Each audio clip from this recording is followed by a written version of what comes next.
Hi, I'm Jessie. Hi, I'm Hawa. Together we are. Bonded for life? Today's episode is going to be all about how we met. Yes, ages ago. All right. Wait a minute. The real story. Right. Not that fake story that we tell people, but the real deal. Right. Some people meet at the grocery store. Some people meet at church. Some people even meet at the nightclub. Some people nowadays meet online. Right. But we met because I hired him as a stripper. What? She did. She hired me as a stripper. So, the story goes, I have a roommate. She was about to turn 25 years old. So I wanted to do something special for her. I wanted to hire a stripper because one, I've never seen a male stripper before. So I thought that would be exciting. Two, I thought, hey, why not? You know, you're gonna be only 25 once. But I didn't know where to go. I didn't know how to meet strippers. I didn't know what to do. You know, we live in the Bay Area. It's not like we live in Vegas or anything. But thankfully, my Sans, she called me one day. She was like, Sans, you know, we're in a sorority. She was like, Sans, I found somebody and I hear that he's really good. His name is Hot Mocha. Man, you know? Hold on. Shout out your sorority. How you gonna mention the fact that you had a sorority but don't shout them out? That's right. My sorority, Zeta Phi Beta. What's up, sorors? See, bye. So sweet. Anyways, yes, so my Sans, Benicia, was like, Sans, I got somebody for you. You need to give him a call. His name is Hot Mocha. Here is his number. Yes, the name was Hot Mocha. Let me sip on my hot mocha. That's not a hot mocha. It looks like a hot mocha. My latte is more like a Oh mocha. my God, he's such a coffee snob. Anyway, so I give him a call and I'm like, hey, you know, are you available on such and such date? And because I need you to dance for my roommate. Why is she the one giving stripper moves right now? And then what did you say? Do you remember? No, I don't remember. That was back in the days. You're like, sure, but we gotta have a meeting. You know, I gotta see where I'm gonna be dancing and, you know, I gotta have a down payment and yeah. That's my voice. So we meet. Yes, I did ask you for a down payment. If you're doing any kind of business, especially with starving college students, you want to make sure you get your down payment We were first. not starving, okay? So we meet up. I was living in Oakland then, and he comes after in the evening, so I guess he has a day job or whatever. And then, so he comes and we meet, and I'm coming down the stairs, and he was looking at me like, Was I now? Slow motion and stuff. and I'm like, oh my God, he's kind of short. He's kind of short and small. Can he pick us up? Can he twirl us around? Can he throw us up and slam us down? And Damn, slam you down? That doesn't sound the real Humpty nice Hump. to me. The Humpty Hump. I think of strippers as like 8 feet tall, you know, 300 pounds, you know, like. That sounds like a really big fat dude. Tell him your point of view. I don't remember any of this point of view that she's trying to talk about. She came down the stairs. I was about my business. I wanted to meet with her real quick and get out of there. Sure. But as I noticed her walking down the stairs, I was like, oh. Told you, slow motion. Maybe I should take my time doing a little business with her and get to see what this lady's about. So we sit in the car because, you know, he's a stranger danger. I wasn't going to invite him up. Wait. before all of that. Did you hear that? I'm stranger danger, but she got into my car where I could have smashed up in my car. Something ain't right here. I didn't even think of that. Like that dude said on YouTube, Something is wrong here. dead giveaway. Dead giveaway. Anyway, so I sit in the passenger side of his car and I ask him like, hey, you know, I got some voluptuous women in my sorority. I don't know. Will you be? She did not say it like that. So, of course. She said I had some big girls in my clique. Hey. So, yeah, big and beautiful. Anyway, so probably a lot of people ask him that because he got a camera ready, right? I had a camera ready. He got his camera like right there, like, oh yeah, well, let me show you proof. So he was showing me all the stuff that he could do, you know, with big girls, small girls, short girls, skinny girls, fat girls, you know, all types of girls. It just so happened that I just filmed You did. one of my parties that I previously did, and I had it with me in my car at the time. So she was Sure. asking questions as if I didn't know what I was doing as a male dancer. So I pulled out my camera and let her see what I could do. And then what did you say? You should have seen her face when she saw me lifting up like 300 plus pound women. She was like, that's you? Yeah. So go ahead, continue. Oh, no. You go ahead. What other parts? Do you remember anything else? I can't remember anything other than the fact that she was very pretty. And I just wanted to get in and get out because I actually had to go pick up my son at the time. Oh, yeah. While I was sitting in the car with him, I kind of like got the gist that he was very professional. He was very like laid back, trying to be all cool. He wasn't like, you know, other dudes. You know, back in the day, men can't really handle me around them like that.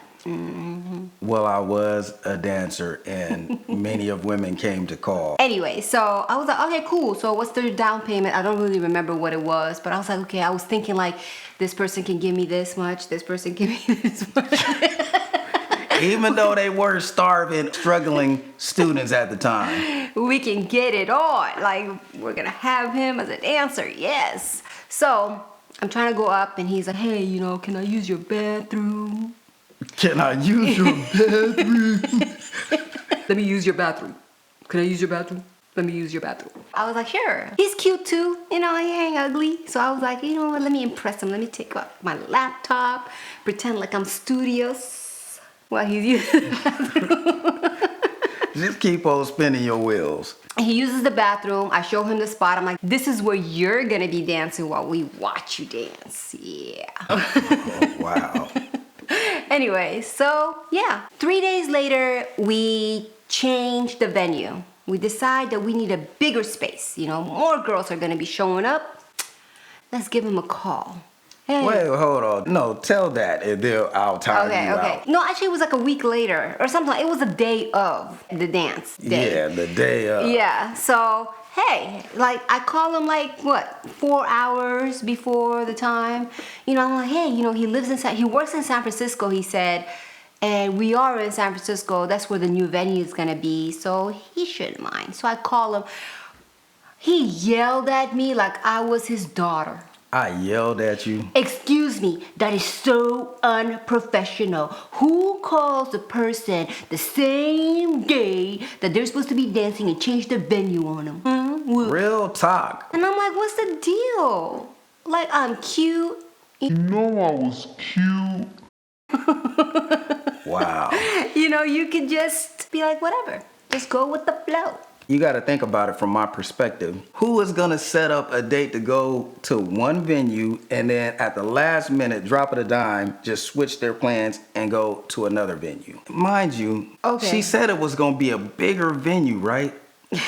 It was like a studio apartment at best. No. It was a 2-bedroom, or actually a 3-bedroom. I remember because there was a few of my sorority sisters that lived there. Anyways, so Tiny.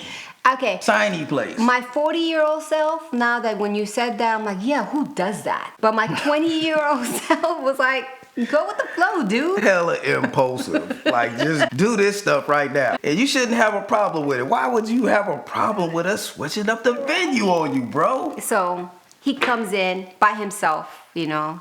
I thought he would like have a bodyguard or something with him. We could have robbed you.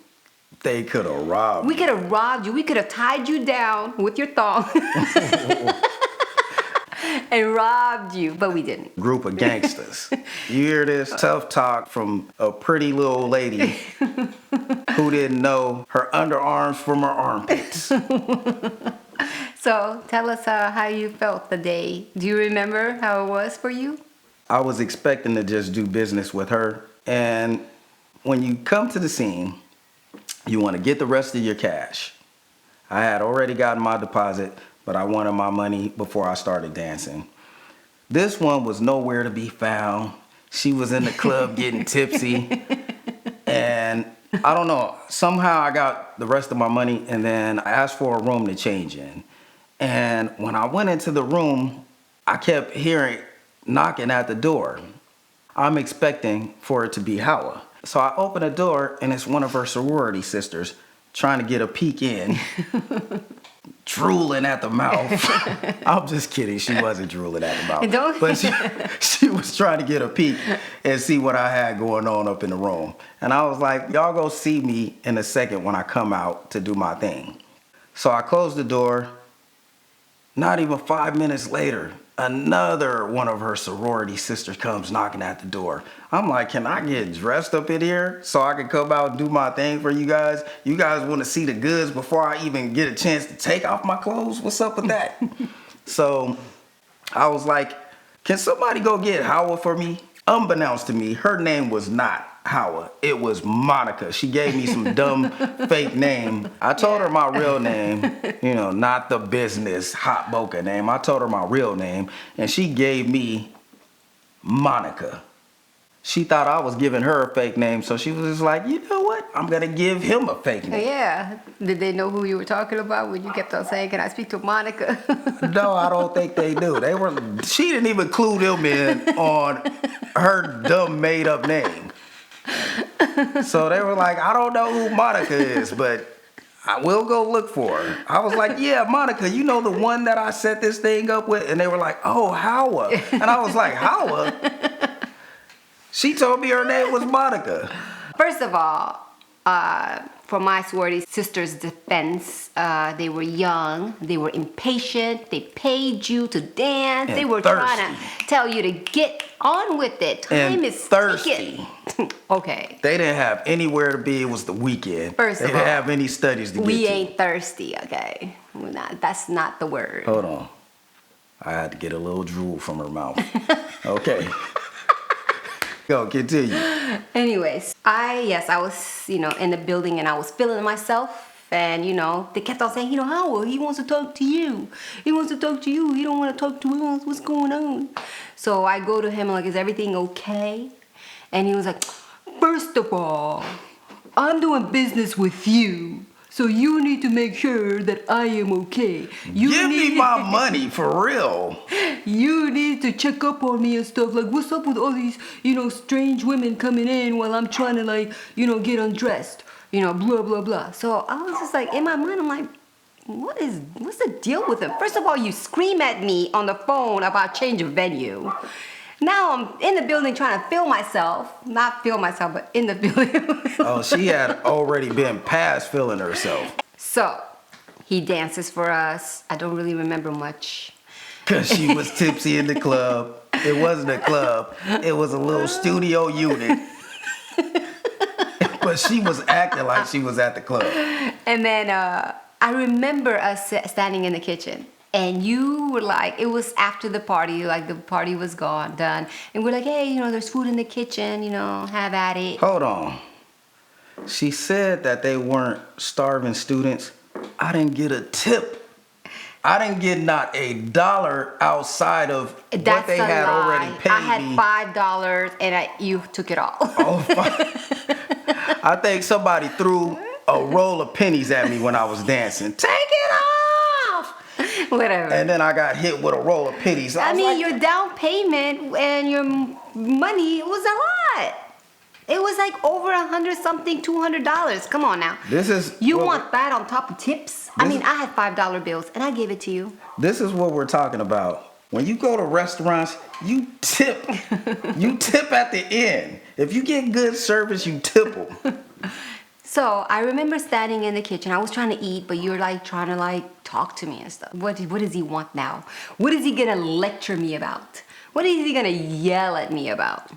Lecture about them digits. He's getting on my nerves. He's acting like, my dad or my older brother or my friend or I don't know you. Okay, so what happened? I don't remember. I asked her, is it all right for us to go out on a date? No. I don't think you asked me that night. I think you asked me that when you called me. Because he called me the next day. She don't remember that much, but she remembers that. I think we talked on the phone for like at least 2 days. Okay. And then we went on a date, like I think on your weekend or something, on Friday night or Saturday or something like that. On my weekend. Yeah. I work a regular 9 to 5, and Saturdays and Sundays are my off days. Yeah. It wasn't my weekend. It was the traditional weekend, people. And then here we are, Here we are. bonded for life. That was just something I was doing as a young man. And actually, the secret's out now. None of my family members knew that you were a stripper. My mom said you only got one life to live, so live your life to the fullest. If that's something that you're doing that's not hurting anybody, go out and do it. Get it out of your system. And I don't have any regrets about being a dancer at that point in my life, because it was just something to do. It was a side gig, it was side money, and it was tax-free. Most importantly, it was tax-free. You don't have to explain yourself to nobody. I'm not. I have fun doing it. For real. Hey, and maybe I'll tell you about when I was a stripper. That's a whole nother story. If you guys felt like you got something out of this, please like, subscribe, comment down below, share, hit the notification bell, and As always, love each other, love yourselves. respect one another. Once again, I'm Jessie. And I'm Hawa. Together we are. Bonded for life. Over and out, people. He's hot mocha.